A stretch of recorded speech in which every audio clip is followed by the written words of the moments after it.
माता लक्ष्मी शेष शैया पर विश्राम कर रहे थे। तब देवर्षि नारद श्रीहरि को प्रणाम करते हुए बोले, हे प्रभु, आज जब मैं आपके आ रहा था तब मैं देखा कि पृथ्वीलोक पर किसी मनुष्य की मृत्यु हो चुकी है और यमदूत उसकी आत्मा को अत्यंत कष्ट देते हुए यमलोक में ले जा रहे हैं। हे प्रभु, तब मेरे मन यह प्रश्न उठा कि सिर्फ मृत व्यक्ति ही यमलोक में जाते हैं। अगर कभी जीवित मनुष्य अपने शरीर के साथ यमलोक क्यों नहीं जाते हैं तथा जो आपके परम भक्त है उन्हें भी मृत्यु के बाद ही स्वर्ग या वैकुंठ की प्राप्ति होती है, ऐसा क्यों होता है? हर जीव को अपना शरीर प्रिय होता है और जब आत्मा शरीर को छोड़ता है तो उस प्राणी को भी अत्यंत कष्ट भोगना पड़ता है। हे प्रभु, कृपा करें और भक्त की जिज्ञासा को शांत कीजिए। तब श्रीहरि मुस्कुराते हुए बोले, हे नारद, आपने समस्त लोक कल्याण हेतु महत्वपूर्ण प्रश्न किए हैं। इन सारे प्रश्नों के उत्तर मैं आपको एक सच्ची कथा के माध्यम से देता हूं। आप इस कथा को ध्यान से पूरा सुने, तब आपको मनुष्य प्राणियों के बारे में कई गुना अधिक ज्ञान की प्राप्ति होगी। यह कथा मेरे भक्त मृत्यु के देवता यमराज की है, जिससे उनका अहंकार मेरे ही वरदान से टूटा था। जो भी मनुष्य इस कथा को पूरा सुनता है उसे मृत्यु के बाद अक्षय लोक की प्राप्ति होती है। नारद मुनि कहते हैं, हे प्रभु, मैं इस कथा को पूरा ध्यान से सुनूंगा और इसका प्रसार भी करूंगा। कृपा करें और इस कथा को कहें। मित्रों, भगवान श्रीहरि कहते हैं, हे देवर्षि नारद, अध्य देश में एक अत्यंत शोभायमान नगरी थी। उस नगरी में एक धनवान सेठ रहता था। वह उस सेठ के पास कुत्ता होता है। वह सेठ बहुत लालची और कपटी स्वभाव का होता है, किंतु वह भगवान विष्णु का परम भक्त होता है। वह हमेशा अपने इष्ट देव भगवान विष्णु की पूजा आराधना करता रहता था।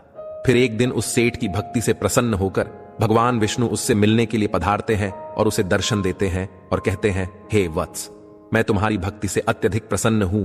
मांगो, तुम्हें जो भी वर चाहिए, तुम्हारी जो भी इच्छा और मनोकामना है, मैं अवश्य पूर्ण करूंगा। मित्रों, भगवान श्रीहरि कहते हैं, हे देवर्षि नारद, वह सेठ भगवान से कहता है, हे प्रभु, मैं आपके दर्शन करके धन्य हुआ। प्रभु, मुझे कुछ नहीं चाहिए, मेरे पास आपका दिया हुआ सब कुछ है। फिर वह सेठ एक सादा कागज निकालता है और भगवान से कहता है, हे प्रभु, आप इस कागज पर अपने दस्तखत कर दीजिए ताकि मैं दुनिया के लोगों को भगवान के होने का सबूत दिखा सकूं। आजकल दुनिया में कोई ये मानना ही नहीं चाहता है कि भगवान है। फिर भगवान ने कहा, ठीक है वत्स, लाओ, मैं तुम्हारे कागज पर दस्तखत कर देता हूं। इतना कहकर भगवान विष्णु उस सेठ के कागज पर दस्तखत कर देते हैं और अंतर्ध्यान हो जाते हैं। फिर वह सेठ उस कागज को हमेशा अपनी जेब में ही डालकर रखता था ताकि वह दूसरों को भगवान के होने का सबूत दिखा सके। फिर कुछ दिनों बाद उस सेठ का वह कुत्ता मर जाता है, जिससे वह सेठ बहुत ही दुखी हो जाता है। सेठ का कुत्ता मृत्यु के बाद यमलोक में जाने लगता है। फिर यमलोक पहुंचने के बाद वह कुत्ता यमराज के सामने आकर खड़ा हो जाता है। यमराज उस कुत्ते का लेखा जोखा निकालते हैं और कहते हैं, हे श्वान, तुमने तो पशु का जन्म पाकर भी कोई पाप नहीं किया है। तुमने हमेशा अपने मालिक के साथ वफादारी की है, कभी किसी पशु पक्षी आदि प्राणियों को कष्ट नहीं दिया है। तुमने अपने सभी काम बड़े ईमानदारी के साथ किए हैं। हे श्वान, एक कुत्ते का जन्म पाकर भी तुमने कोई भी घृणित कार्य नहीं किए हैं, इसीलिए तुम्हारे सभी जन्मों के पाप अब नष्ट हो चुके हैं। हे श्वान, अब तुम बताओ, तुम किस लोक में जाना चाहते हो? तुम जहां चाहोगे वहां तुम्हें भेजा जाएगा। तुम जिस प्राणी का जन्म चाहते हो वह जन्म भी तुम्हें दिया जाएगा। हम तुम पर बड़े ही प्रसन्न हैं। शीघ्र बताओ, तुम्हारी क्या मनोकामना है? फिर वह कुत्ता बोलने लगता है, हे धर्मराज, आप चाहे मुझे नरक में भेजो या स्वर्ग में, मैं कहीं पर भी जाने के लिए तैयार हूं। लेकिन मेरी आपसे विनती है कि मैं जिस भी स्थान पर रहूं, मैं किसी मनुष्य के बंधन में ना रहूं। मुझे किसी मनुष्य की गुलामी न करनी पड़े और ना ही मुझे मनुष्य का जीवन चाहिए। आप कृपा करके मुझे कोई उचित स्थान प्रदान करें। मित्रों, भगवान श्रीहरि कहते हैं, हे देवर्षि नारद, कुत्ते की बात सुनकर यमराज आश्चर्यचकित होते हैं और सोचने लगते हैं कि मनुष्य का जीवन पाने के लिए तो देवता भी तरसते हैं, फिर यह कुत्ता मनुष्य का जीवन ना देने की कामना क्यों कर रहा है? फिर यमराज उस कुत्ते से कहते हैं, हे श्वान, तुम मनुष्यों से इतना द्वेष क्यों करते हो? मनुष्य का जन्म पाने के लिए तो बड़े बड़े देवता भी तरसते हैं। पृथ्वी पर तो मनुष्य का जीवन ही सर्वश्रेष्ठ है, फिर क्यों तुम मनुष्य का जन्म नहीं पाना चाहते हो? इससे पहले तुम्हें कभी मनुष्य का जीवन नहीं मिला है, शायद इसीलिए तुम मनुष्य जीवन के फायदे नहीं जानते हो। तुम एक बार मनुष्य का जीवन प्राप्त करके देखो, तुम्हें पता चलेगा कि उसके कितने फायदे हैं। मित्रों, भगवान श्रीहरि कहते हैं, हे देवर्षि नारद, यमराज की बात सुनकर वह कुत्ता कहता है, हे धर्मराज, मैं जानता हूं कि मनुष्य का जन्म कितना अनमोल है, लेकिन मनुष्य बड़ा ही स्वार्थी, धूर्त, कपटी और चालाक होता है। जब वह अपना मतलब देखने लगता है तो सही गलत सब कुछ भूल जाता है। उसकी तृप्ति किसी चीज से नहीं होती। सारे संसार का धन भी उसे मिल जाए तो भी वह संतुष्ट नहीं रहता। उसकी भूख कभी नहीं मिटती है। मनुष्य बड़ा ही असंतोषी होता है। वह अकारण ही दुखी रहने लगता है और दूसरों को भी दुख देने लगता है। मनुष्य मुझ जैसे बेजुबान जानवरों को अपना गुलाम बनाकर रखता है और अपना काम निकलवाता रहता है। इतना ही नहीं, मनुष्य तो भगवान को भी धोखा देता है। इसीलिए मुझे मनुष्य जन्म नहीं चाहिए। मित्रों, भगवान श्रीहरि कहते हैं, हे देवर्षि नारद। यमराज कहते हैं, हे श्वान, ये तुम क्या कह रहे हो? मनुष्य भगवान को धोखा भला कैसे दे सकता है? तुम जरा बताओ, मैं भी तो जानूं।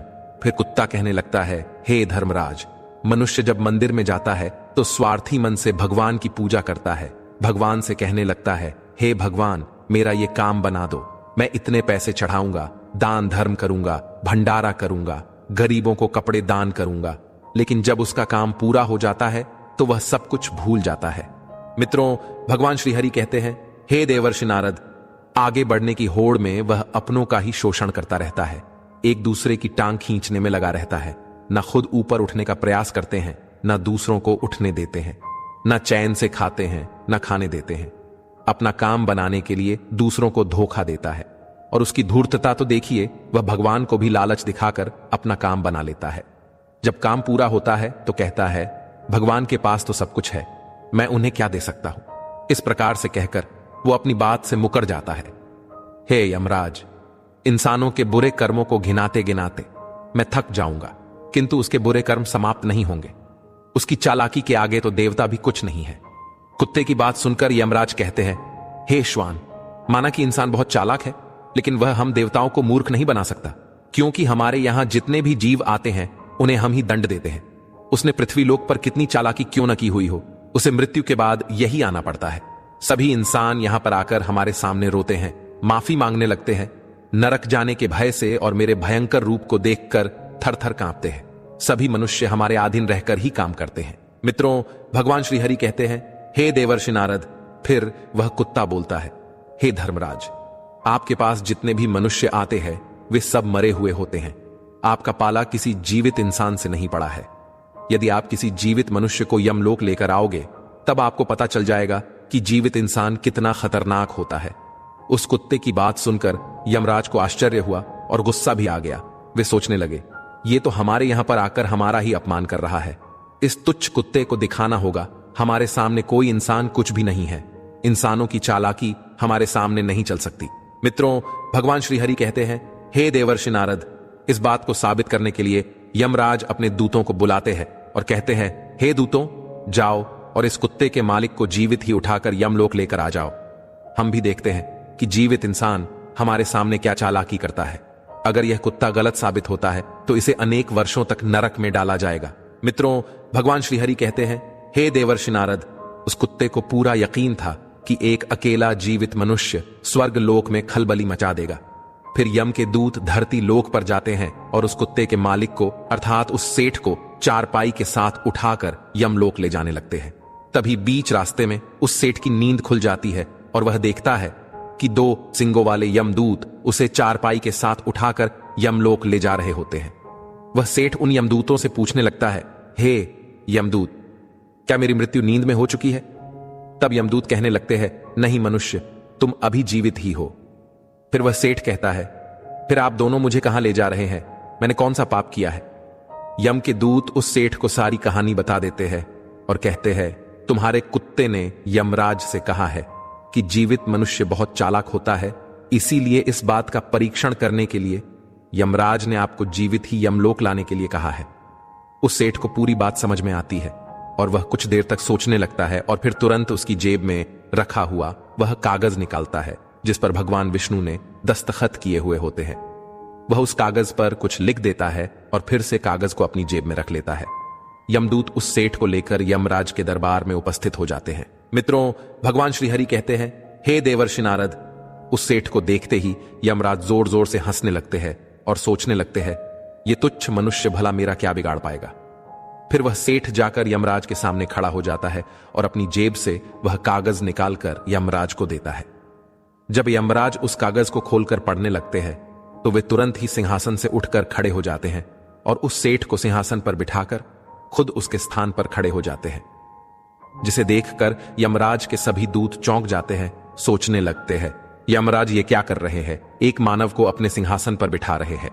यह जरूर कोई पहुंचा हुआ इंसान लगता है। वह सेठ अब यमपुरी का राजा बन जाता है। यमराज भी उसका आदेश मानने के लिए विवश हो जाते हैं।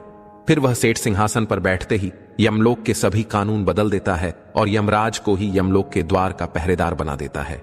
फिर वह सेठ सोचने लगता है, जब मैं मर जाऊंगा तो मुझे भी यहां पर आना पड़ेगा और मेरे पाप कर्मों के कारण मुझे भी नरक में डाला जाएगा। इसीलिए उस सेठ ने नरक में पड़े सभी प्राणियों को स्वर्ग में डालने का आदेश दिया और नरक का द्वार हमेशा के लिए बंद कर दिया। मित्रों, भगवान श्रीहरि कहते हैं, हे देवर्षि नारद, और फिर सभी यमदूतों को आदेश दिया कि आज के बाद किसी भी प्राणी को नरक में नहीं डाला जाएगा, सभी प्राणियों को स्वर्ग में ही भेजा जाए। सेठ के इस आदेश को सुनकर स्वर्ग लोक में खलबली मच गई। सभी देवता हैरान हो गए, लेकिन वे कर भी क्या सकते थे? आदेश यमलोक के राजा ने दिया था, इसीलिए चुपचाप सभी उसका पालन करने लगे। स्वर्गलोक का संतुलन पूरी तरह से बिगड़ गया। धीरे धीरे स्वर्गलोक में जीवों की भीड़ बढ़ने लगी, जिनकी सेवा करके स्वर्गलोक के कर्मचारी और अप्सराएं परेशान होने लगे और सोचने लगे, इतने सारे जीवों की सेवा कैसे कर पाएंगे। मित्रों, भगवान श्रीहरि कहते हैं, हे देवर्षि नारद। उधर वह कुत्ता सोचने लगा, यमराज को जीवित मनुष्य को यमलोक में लाना कितना महंगा पड़ गया। सेठ जी ने सब कुछ बदल दिया है, आखिर ऐसा कैसे हुआ? फिर वह कुत्ता अपने सेठ के पास गया और पूछने लगा, सेठ जी, आपने ये सब कैसे किया?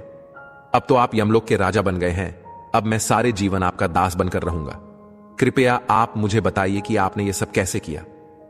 तब उस सेठ ने धीरे से उस कुत्ते के कान में कहा, जब मुझे पता चला कि मुझे जीवित ही यमलोक ले जाया जा रहा है, तो मैंने भगवान विष्णु के दस्तखत किए हुए कागज पर यह लिख दिया कि जिस जीवित मनुष्य को यमराज यमलोक बुला रहे हैं, उसे यमलोक का राजा बना दिया जाए। यही मेरा आदेश है। उस कागज पर भगवान विष्णु के दस्तखत देखकर यमराज को लगा कि यह भगवान विष्णु का ही आदेश है, तो उन्होंने बिना विचार किए ही मुझे यमलोक का राजा बना दिया। सेठ की बात सुनकर वह कुत्ता बहुत खुश हुआ और सोचने लगा, इंसानी दिमाग चाहे जहां भी रहे, खुरापात तो करेगा ही। इधर यमलोक का ऐसा हाल देखकर सभी देवता भगवान विष्णु से मिलने के लिए वैकुंठ चले गए और उन्हें सारी बात बता दी। देवताओं की सहायता करने के लिए भगवान विष्णु तुरंत ही यमपुरी में आ गए, तो उन्होंने देखा कि यमराज यमलोक के द्वार पर पहरा दे रहे हैं। फिर यमराज के सिंहासन पर कौन बैठा है? भगवान विष्णु को देखते ही यमराज उनसे प्रार्थना करने लगे और कहने लगे, हे प्रभु, आपकी यह लीला बड़ी ही विचित्र है। धरती के एक साधारण मनुष्य को आपने यमलोक का राजा बना दिया और मुझे पहरेदार। भगवान विष्णु यमराज से कहते हैं, हे धर्मराज, ये मैंने नहीं किया है, ये तो मनुष्य के चालाक दिमाग का कमाल है। यदि तुम जीवित मनुष्य को यमलोक लेकर आओगे तो यही होगा। इसीलिए मैंने